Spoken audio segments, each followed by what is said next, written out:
Madame Marie-Georges Buffet. Madame la ministre, messieurs les présidents, monsieur le rapporteur, favoriser l'accès de tous et tous à la pratique sportive sur tout le territoire et à tous les niveaux, développer la vie associative dans le respect des objectifs propres à chaque association et animer une politique en faveur de la jeunesse, tel est le champ de compétences de votre ministère. Des domaines pour lesquels, Madame la ministre, vous avez de très belles ambitions. Pourtant, une fois encore, les années se suivent mais se ressemblent, le budget de cette mission n'est pas au niveau de ce champ de compétences. Certes, les crédits de la mission augmentent. Cette augmentation est due à un nouveau programme de 100 millions. On peut se réjouir de cette donation. Notons, selon les informations du ministère, que cette somme constitue en fait une cagnotte utilisable sur la période 2014-2017. À périmètre constant, les deux programmes sport et jeunesse et vie associative régressent de 2,9% et de 1,1%. En dépit des ambitions affichées sur l'emploi et l'insertion sociale, le budget du ministère n'est pas reconnu prioritaire après des années de diète. Pourtant, il a de nombreux défis à relever. La RGPP et la réforme des services ont frappé de plein fouet le personnel de ce ministère militant et laissent des acteurs de terrain désemparés car ils ne trouvent plus une porte d'entrée jeunesse et sport dans les directions départementales.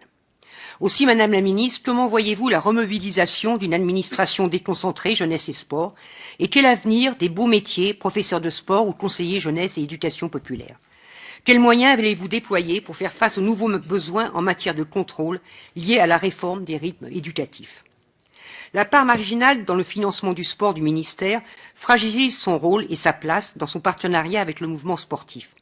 Mais après le recul de 5% de l'an dernier, si on constate un redressement, on n'est pas encore arrivé au niveau nécessaire. Ainsi, le soutien au sport pour tous chute et la situation héritée du CNDS que vous œuvrez à redresser ralentit des financements d'infrastructures. On constate une légère érosion du soutien aux fédérations sportives sur cette ligne, soutien pourtant nécessaire à leur fonctionnement et au développement de leurs clubs. Les appels à projets reposant sur les publics dits ciblés ne pouvant être, à mon avis, qu'un plus dans le financement et non son cœur. Aussi, Madame la ministre, quel est l'avenir de la part territoriale du CNDS? S'oriente-t-on là aussi vers une politique de ciblage? Ne faudrait-il pas plus valoriser les critères du nombre de licenciés, de l'implantation et de la vie des clubs dans le conventionnement avec les fédérations? En ce qui concerne le sport de haut niveau, je veux vous féliciter, Madame la ministre, pour la renégociation de la convention relative au Stade de France, la budgétisation des primes aux sportifs pour les JO d'hiver, le soutien à la rénovation de l'INSEP et la prise en charge des cotisations retraite des sportifs de haut niveau, un oubli de la majorité précédente. Mais je veux aussi exprimer des inquiétudes. N'est-on pas au bout des efforts de gestion demandés aux opérateurs? Jusqu'où l'INSEP devra-t-il augmenter ses ressources propres pour préserver son équilibre, sachant qu'il ne peut augmenter sans conséquence les tarifs demandés aux fédérations? Le projet de régionalisation des CREPS garantira-t-il le maintien d'un service public national de la formation, notamment de niveau 4? Allez-vous enfin maintenir les écoles nationales dans leur statut actuel ou envisagez-vous, pour elles aussi, une prise en charge par les régions? Enfin, si l'Agence française de lutte contre le dopage et son laboratoire voient leurs moyens maintenus, toutes les fédérations n'ont pas les moyens d'un réel suivi médical. Comment allez-vous prioriser vos moyens pour assurer le suivi médical dans l'ensemble des fédérations?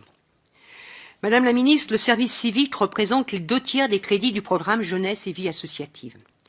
Les objectifs fixés pour 2017, 100 000 jeunes en service civique, cet objectif est-il financièrement soutenable par votre ministère sans porter préjudice aux autres actions en faveur de la jeunesse? Avez-vous abordé avec le président de l'agence des possibles modifications de la durée du service et des indemnités, notamment par rapport aux décrocheurs scolaires, puisque le président avance cette solution? Le ministère envisage-t-il, durant ce mandat, de renforcer son soutien au fonctionnement des associations de jeunesse et d'éducation populaire, notamment par l'intermédiaire du FONJEP? Allez-vous initier des mesures pour les bénévoles? Et enfin, quel bilan tirez-vous de la réforme de l'INGEP? Enfin, venons au programme 411 que vous avez obtenu. Il fait appel à des projets innovants au niveau des territoires ou des réseaux et serait opérant sur l'investissement et le fonctionnement. Quelle sera la place du ministère de la Jeunesse dans la mise en œuvre du programme, puisque je vois que dans le bulletin de l'éducation nationale, on se félicite aussi de l'obtention de cette donation de 100 millions. Compte tenu de la procédure retenue appel à projet Peut-on compter sur une mise en œuvre opérationnelle en 2014? Le programme permet de financer des dépenses de fonctionnement. Une fois celui-ci arrivé à son terme, qui prend le relais? Comment le caractère innovant des projets sera-t-il apprécié? Ne doit-on pas craindre des critères trop complexes alors que les besoins ordinaires en matière d'investissement sont importants? Je pense aux centres de vacances, mais également à la nécessaire construction de centres de loisirs en liaison avec la mise en place des rythmes scolaires. Enfin, quel bilan tirez-vous du travail du comité interministériel? Comment jugez-vous s'il est possible que vous nous donniez votre sentiment? Comment jugez-vous l'implication des autres ministères? Je vous remercie. Merci Madame Buffet.